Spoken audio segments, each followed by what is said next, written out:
Isaías capítulo 37. Quando o rei Ezequias ouviu esse relato, rasgou as roupas, vestiu-se com panos de saco e entrou no templo do Senhor. Enviou Eliaquim, o administrador do palácio, Sebna, o secretário da corte, e os principais sacerdotes, todos vestidos com panos de saco, ao profeta Isaías, filho de Amós. Eles lhe disseram: Assim diz o rei Ezequias: Hoje é um dia de angústia, insulto e humilhação. É quando a criança está prestes a nascer, mas a mãe não tem forças para dar à luz. Contudo, talvez o Senhor, seu Deus, tenha ouvido o porta-voz que o rei da Assíria enviou para desafiar o Deus vivo e o castigue por suas palavras. Por favor, ore por nós que restamos. Depois que os oficiais do rei Ezequias transmitiram a mensagem ao profeta Isaías, ele respondeu: Digam ao rei que assim diz o Senhor: Não se assuste com os insultos que os mensageiros do rei da Assíria lançaram contra mim. Ouça, eu mesmo agirei contra o rei da Assíria, e ele receberá notícias que o farão voltar para sua terra. Ali eu providenciarei que ele seja morto à espada. Enquanto isso, o porta-voz partiu de Jerusalém e foi consultar o rei da Assíria, pois tinha sido informado de que o rei havia deixado Laquis e estava atacando Líbina. Logo depois, o rei Senaqueribe recebeu a notícia de que Tiraca, rei da Etiópia, havia saído com seu exército para lutar contra ele. Então enviou seus homens de volta a Ezequias em Jerusalém com a seguinte mensagem: Esta é uma mensagem para Ezequias, rei de Judá.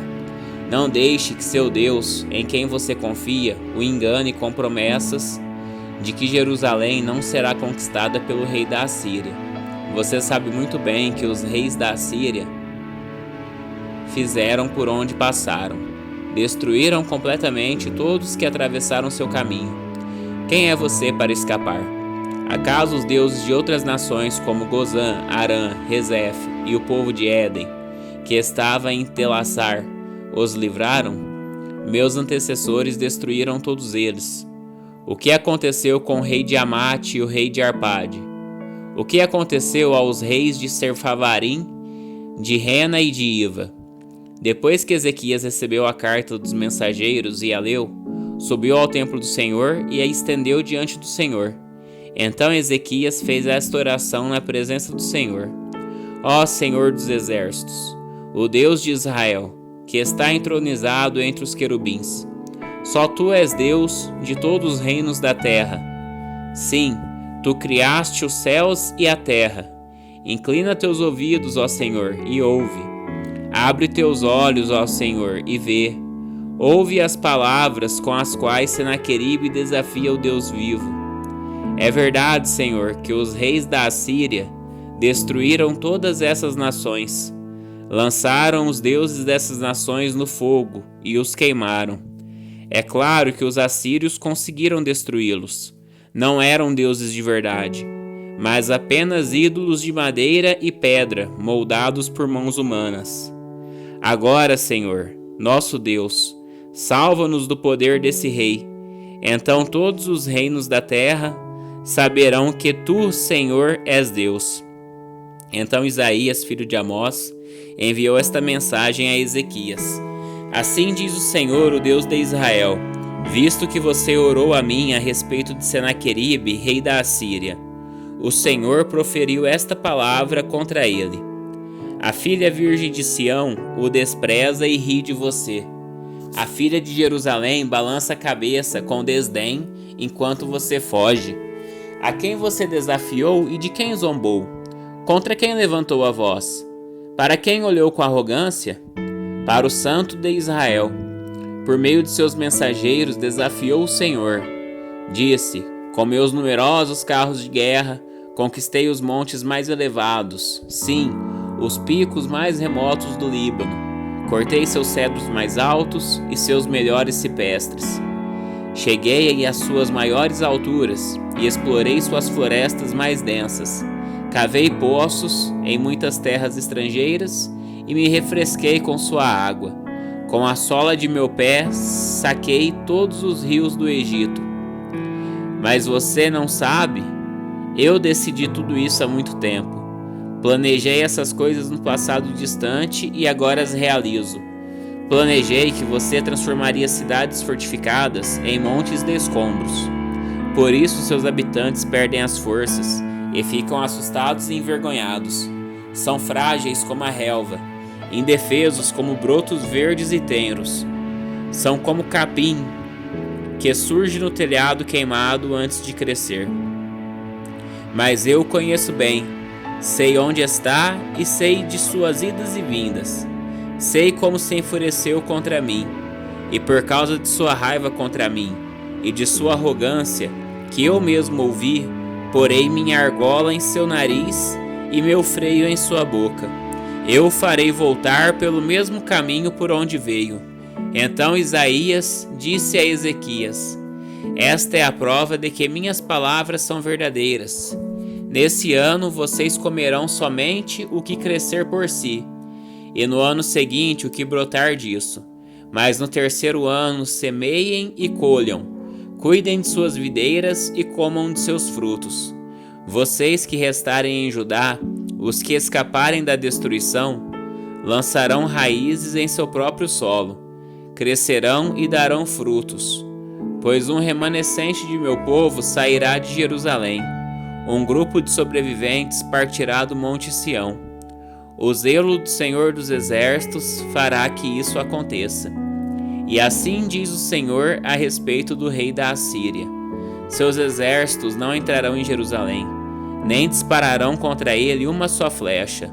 Não marcharão com escudos fora de seus portões, nem construirão rampas de terra contra seus muros. O rei voltará à terra dele, pelo mesmo caminho por onde veio. Não entrará na cidade, diz o Senhor. Por minha própria honra e por causa de meu servo Davi, defenderei esta cidade e a libertarei. Naquela noite, o anjo do Senhor foi ao acampamento assírio e matou 185.000 soldados assírios. Quando os sobreviventes acordaram na manhã seguinte, encontraram cadáveres por toda parte. Então Senaqueribe, rei da Assíria, levantou o acampamento e partiu para sua terra. Voltou para Nínive e ali ficou. Certo dia, enquanto ele adorava no templo de seu deus Nisroque, seus filhos Adrameleque e Sarezer o mataram à espada. Fugiram para a terra de Arate, e outro filho, Esaradom, se tornou seu sucessor na Assíria. Isaías capítulo 38. Por esse tempo, Ezequias ficou doente e estava para morrer. O profeta Isaías, filho de Amós, foi visitá-lo e transmitiu-lhe a seguinte mensagem: assim diz o Senhor: ponha suas coisas em ordem, pois você vai morrer. Não se recuperará dessa doença. Quando Ezequias ouviu isso, virou o rosto para a parede e orou ao Senhor: ó Senhor, lembra-te de como te servi com fidelidade e devoção, e de como sempre fiz o que é certo aos teus olhos. Depois o rei chorou amargamente. Então Isaías recebeu esta mensagem do Senhor: volte a Ezequias e diga-lhe: assim diz o Senhor, o Deus de seu antepassado Davi: ouvi sua oração e vi suas lágrimas. Acrescentarei 15 anos à sua vida e livrarei você e esta cidade do rei da Assíria. Sim, defenderei esta cidade. Este é o sinal do Senhor de que cumprirá o que prometeu. Farei a sombra do sol recuar 10 graus no relógio de sol de Acás. Então a sombra do relógio de sol de Acás recuou 10 graus. Quando o rei Ezequias se recuperou, escreveu este poema: eu disse, no pleno vigor de minha vida: devo entrar no lugar dos mortos? Serei roubado do restante de meus anos? E disse: nunca mais verei o Senhor Deus na terra dos vivos? Nunca mais verei pessoa alguma, nem estarei com os que vivem neste mundo? Minha vida foi levada embora, como uma tenda de pastor na tempestade. Foi cortada como o tecelão corta o tecido do tear. De repente, minha vida se acabou. Esperei a noite inteira com paciência, mas era como se leões me despedaçassem. De repente, minha vida se acabou. Delirante, chinreava como a andorinha ou como o grou, depois gemia como a pomba. Meus olhos se cansaram de olhar para o céu à espera de socorro. Estou aflito, Senhor, responde-me. Mas o que posso dizer? Ele mesmo enviou esta doença. Agora andarei humildemente toda a vida por causa da angústia que senti. Senhor, tua disciplina é boa, pois conduz a vida e a saúde. Tu restauras minha saúde e permitas que eu viva. Sim, a angústia me fez bem, pois tu me livraste da morte e perdoaste todos os meus pecados, pois os mortos não podem exaltar-te, não podem entoar louvores. Aqueles que descem à cova já não podem esperar em tua fidelidade. Somente os vivos te louvam, como faço hoje. Cada geração fala de tua fidelidade à geração seguinte. Sim, o Senhor está disposto a me curar. Com instrumentos de cordas entoarei louvores, todos os dias de minha vida, no templo do Senhor. Isaías tinha dito aos servos de Ezequias: preparem uma pasta de figos e coloquem-na sobre a ferida, e Ezequias se recuperará. Ezequias tinha perguntado: que sinal o Senhor dará como prova de que irei ao templo do Senhor? Isaías capítulo 39. Pouco tempo depois, Merodach-Baladã, filho de Baladã, rei da Babilônia, enviou cartas e um presente para Ezequias, pois soube que o rei tinha estado muito doente e havia se recuperado. Ezequias recebeu com alegria os mensageiros babilônios e lhes mostrou tudo que havia na casa do tesouro: a prata, o ouro, as especiarias e os óleos aromáticos. Também os levou para conhecer seu arsenal e lhes mostrou tudo que havia nos tesouros do rei.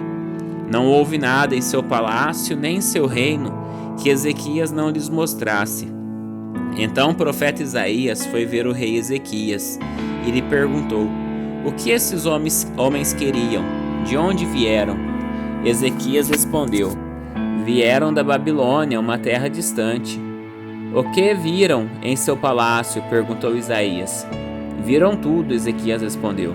Eu lhes mostrei tudo que possuo, todos os meus tesouros. Então Isaías disse a Ezequias: ouça esta mensagem do Senhor dos Exércitos. Está chegando o dia em que tudo em seu palácio, todos os tesouros que seus antepassados acumularam até agora, será levado para a Babilônia. Não ficará coisa alguma, diz o Senhor. Até mesmo algum de seus descendentes serão levados para o exílio. Eles se tornarão eunucos e servirão no palácio do rei da Babilônia. Ezequias disse a Isaías: a mensagem do Senhor que você transmitiu é boa, pois o rei pensava: pelo menos haverá paz e segurança durante a minha vida.